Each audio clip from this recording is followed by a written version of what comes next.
സൂരജ് സജി ഇപ്പോൾ തൃശ്ശൂർ റെയിൽവേ സ്റ്റേഷനിൽ നിന്ന് ചേരുകയാണ്. സൂരജ്, എന്താണ് അവിടെ നിന്ന് നൽകാൻ കഴിയുന്ന വിവരങ്ങൾ? യാത്രക്കാർക്ക് ഏതെങ്കിലും തരത്തിലുള്ള ബുദ്ധിമുട്ടുകളുണ്ടോ? ട്രെയിനുകൾ ഏതെങ്കിലും വൈകിയാണോ അവിടെ നിന്ന് ഓടുന്നത്? ബി ദിലീപ് കുമാർ, യാത്രക്കാരെ സംബന്ധിച്ച് വലിയ പ്രതിഷേധം അത് അവരുടെ ഭാഗത്ത് നിന്ന് ഉയരുന്നുണ്ട്. കാരണം 2 മണിക്കൂറിലധികം നേരമാണ് ഇപ്പോൾ ഈ ബംഗളൂരുവിലേക്ക് പുറപ്പെടേണ്ട വന്ദേ ഭാരത് എക്സ്പ്രസ് അടക്കം വൈകി ഓടിക്കൊണ്ടിരിക്കുന്നത്. 3:20 തൃശ്ശൂരിൽ എത്തേണ്ടിയിരുന്നതാണ് ഈ ബംഗളൂരു വന്ദേ ഭാരത്. അത് 5:40 ആകുന്നു. ഇതുവരെയും ഈ ട്രെയിൻ എത്തിയിട്ടില്ല. കാരണം വന്ദേ ഭാരതിലടക്കം യാത്ര ചെയ്യുന്ന യാത്രക്കാരെ സംബന്ധിച്ച് വേഗത്തിലെത്തുന്നതിന് വേണ്ടി തന്നെയാണ് അവർ വന്ദേ ഭാരത് അടക്കമുള്ള ട്രെയിനുകൾ ആശ്രയിക്കുന്നത്. വന്ദേ ഭാരത് മാത്രമല്ല, എറണാകുളത്ത് നിന്ന് പാലക്കാട്ടേക്ക് പോകേണ്ട മെമു, അതോടൊപ്പം തന്നെ പൂനെ എക്സ്പ്രസ്, നിലവിലെത്തേണ്ട കേരള എക്സ്പ്രസ് 5:30 എത്തേണ്ടത്. അത് ഈ റെയിൽവേ ആപ്പുകൾ വഴി നോക്കുകയാണെങ്കിൽ 6:30 കാണിക്കുന്നത്. അതോടൊപ്പം തന്നെ ഈ ഷൊർണൂർ കടന്ന് തിരൂർ ഭാഗത്തേക്ക്, കോഴിക്കോട് ഭാഗത്തേക്കുള്ള 2 ട്രെയിനുകൾ കൂടി വൈകി ഓടുന്നുണ്ട്. വലിയ തിരക്കാണ്, പ്രത്യേകിച്ച് മണ്ഡലകാല സമയം കൂടിയാണ്. തൃശ്ശൂരിലടക്കം ഇറങ്ങിപ്പോകുന്ന യാത്രക്കാരെയൊക്കെ സംബന്ധിച്ച് അവരെല്ലാവരും കുടുങ്ങിക്കിടക്കുകയാണ്. ഈ വന്ദേ ഭാരതിന് പോകേണ്ട ആളായിരുന്നു. Delayed, no information. We are waiting like nothing, standing on the platform. Why should we pay 2,500 for a ticket and wait like this?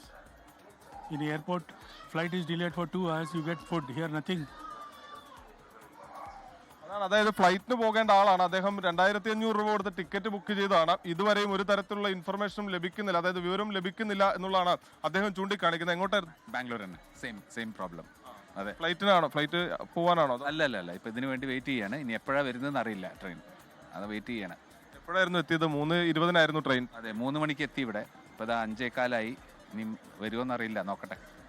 അതാണ് ദിലീപ് കുമാർ. അതായത് ഇവിടെ ഈ റെയിൽവേയുടെ സമയം കാണിക്കുന്ന ഒരു ബോർഡുണ്ട്. ആ ബോർഡിലേക്കൊക്കെയാണ് പലരും നോക്കി എന്താണ് പുതിയ അപ്ഡേറ്റ് എന്നറിയുന്നതിന് വേണ്ടിയിട്ട് അവരെല്ലാവരും വെയിറ്റ് ചെയ്തിരിക്കുകയാണ്. കാരണം നിരവധി ആളുകൾ നമ്മളിപ്പോൾ നിൽക്കുന്ന ഈ ഭാഗത്ത് തന്നെ ഉണ്ട്. അവരെല്ലാവരും ഉണ്ട്, കുട്ടികളടക്കമുള്ളവരുണ്ട്. അവരൊക്കെ ഈ ചൂടും മറ്റുമൊക്കെ എടുത്ത് കരയുന്നതൊക്കെ നമുക്ക് ദൃശ്യങ്ങളിൽ കാണാം. അത്തരത്തിൽ വലിയൊരു തിരക്ക് അത് തൃശ്ശൂർ റെയിൽവേ സ്റ്റേഷനിലും അനുഭവപ്പെടുന്നുണ്ട്. പക്ഷേ ഈ ട്രെയിൻ ഇങ്ങനെ ഒരു അപകടം ഉണ്ടായതിനെ സംബന്ധിച്ചൊന്നും തന്നെ ഒരു തരത്തിലുള്ള അറിയിപ്പും ഇവിടെ ഉള്ളവർക്ക് ലഭിച്ചിട്ടില്ല. അതാണ് ഇപ്പോൾ നമ്മൾ സംസാരിച്ച ആളുകളും പറയുന്നത്.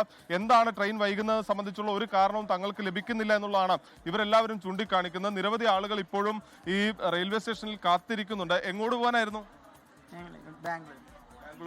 ബാംഗ്ലൂർ പോകാനായിട്ട് ഇവിടെ വന്നിരിക്കുന്നു, വെയിറ്റ് ചെയ്യുന്നു. അവിടെ ഗുഡ്സ് ട്രെയിൻ പാലം തെറ്റിന്ന് കേട്ട് വേറെ ചോയ്സ് ഇല്ല, വെയിറ്റ് ചെയ്യുക.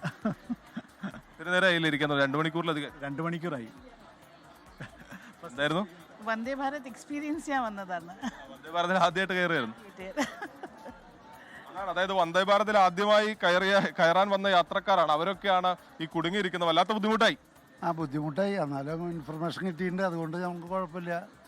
ഒരു 1.5 ട്രെയിൻ ഏതായിരുന്നു? ഞങ്ങൾ ഇത് വന്ദേ ഭാരത് തന്നെ. വന്ദേ ഭാരത്